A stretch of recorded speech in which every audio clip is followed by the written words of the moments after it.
Today we're going to talk about a very exciting press release that Princess has just made regarding one of the cornerstones of their specialty dining. We're also going to talk about excursions for a few minutes, some things I think you need a heads up on. So let's go ahead and get started.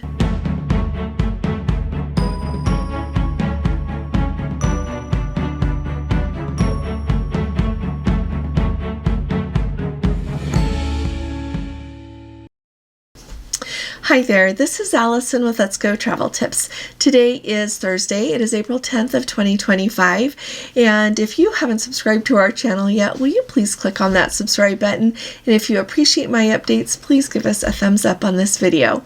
Let's start off talking about that new partnership that Princess announced today.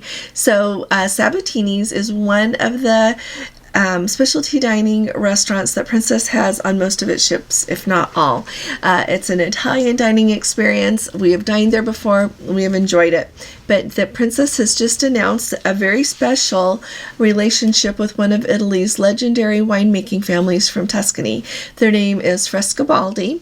They have an amazing restaurant in Florence, Italy. So not only do they make fabulous wine and are very well known for that, but they also have a wonderful restaurant there, as I said, in Florence.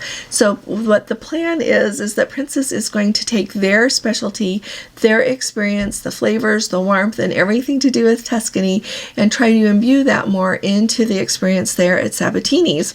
So if you have been to Sabatini's before, I'm thinking that some of those menu items are going to stay the same, but they are going to add some new ones that really focus on what this family does at the restaurant in Florence, as well as what Tuscany is famous for. So we will see some of those menu items, and the really exciting thing is that during every voyage, they are going to have what they call a grand Tuscan dinner. And what they are going to do, they say it's supposed to be a special evening dedicated to the heart of Italian hospitality, where guests can enjoy a multi-course dinner. It's going to be 6 courses and experience all of the rich flavors and hospitality, the warmth of Tuscany. So I am really excited about this, actually. I've eaten in Tuscany and had the pleasure of dining in Italy several times, and I am really excited to be able to have cuisine like that somewhere other than in Italy. I've been to excellent Italian restaurants, but nothing quite matches what I've had in Italy. And so as they go forward with this, not only are they going to bring the expertise for the menu items, but they are also going to be introducing some other wines and some other cocktails that will go along with what they offer there in Sabatini's. They didn't mention if those wines and cocktails are going to be available in other venues on the Princess ships, so we're just going to have to keep our eye out for that. But I wanted to let you know that they are bringing a wide range of things. They'll have an Italian stew that features mussels and shrimp was one of the items, a creamy burrata that has fancy 18-month aged prosciutto with, tomatoes and arugula and olive oil, of course. Fettuccine that has Parmesan and truffle on it. One of my favorite things that they're going to bring, I'm really excited, it's called torta caprese. It's a flourless almond cake. So the next time I'm on a Princess ship and they have the Grand Tuscan dinner offered, I'm going to let you know. I'm going to sign up. I am going to keep an eye and see if that becomes available to book on the Dine Line. Also keep an eye for a video in the next few days about the Dine Line, because some things there are not quite as I expected, and I want to hear your experience a little bit with that as well. But I am really excited about what Princess is doing with Sabatini's. Alrighty, the things that I think you need to think about when it comes to excursions. We have talked about excursions a lot here before. One of the things that is so important is every single time you buy an excursion with Princess or any cruise line, write down how you paid for that, the date that you purchased it, the name of the excursion, how much it cost, and whether you paid for that whole thing with your credit card. If you applied any onboard credit, write down how much of that purchase price was onboard credit that you applied. This is going to go a long ways with you, because Princess doesn't really keep easy to access, straightforward excursion booking records. They just don't. It is somewhere deep in their computer system that it seems like not very many people can access. You have to go through, find the right people to be able to look at that with you. And so it's easiest just to write it down. and then if you have to cancel something, you have a point of reference to go back and look at, or if something doesn't quite match, it is really an easier way to try to see how things work. And along with that, as you do that, keep an eye out and know and realize that the prices for excursions is changing like I have never seen before.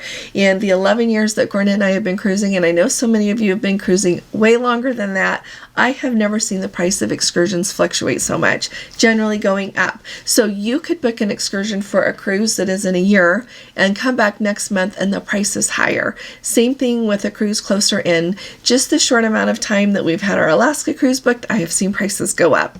And so really pay attention. If there's something that you want to book, hurry up and book it and get it at that price. And then if you notice the price goes up later, well, you're lucky that you've got it. And if you change your mind, you can cancel it. They'll give you your money back and you can book what you want, or book nothing at all if you just decided you didn't want an excursion. To go hand in hand with that, keep an eye on your excursions and any updates that they actually give to the actual excursion that you're going to be doing, so that you can be up to date on what the requirements are and everything that'll be going on that excursion, because I have seen that change a little bit as well. But also, keep an eye on your credit card, because we are having people that are getting their excursions canceled with no notification from the cruise line, and they just notice a credit on their credit card. They go look at their excursions and they're gone. We've got a Let's Go family member that had just let me know today. She's going to be going on the Antarctica cruise in December of 2025. Noticed a credit on her credit card. It turned out she went and looked at her excursion was canceled, and now when she goes to book something similar, it's up $100. So just keep an eye on your excursions, okay? Keep an eye on the accounting for your excursions. And to me, it's really hard when you see some of the prices for the excursions that are out there. So you have to kind of weigh in mind, you want to keep in mind your budget, but you also want to take every opportunity that you can to see the things that you really want to see in the places that you're going to visit, and be prepared for what that experience is going to look like. So any of you, no matter what cruise line you have sailed on, no matter who you've got a cruise booked on or what your experience has been, will you please share it with us in the comments if it will help us out? It really helps us all to read each other's comments, to be aware of each other's experience, so that we manage things better ourselves. So thank you, and I'll be talking to you all again really soon. You all take really good care. God bless you. Love you. Bye-bye.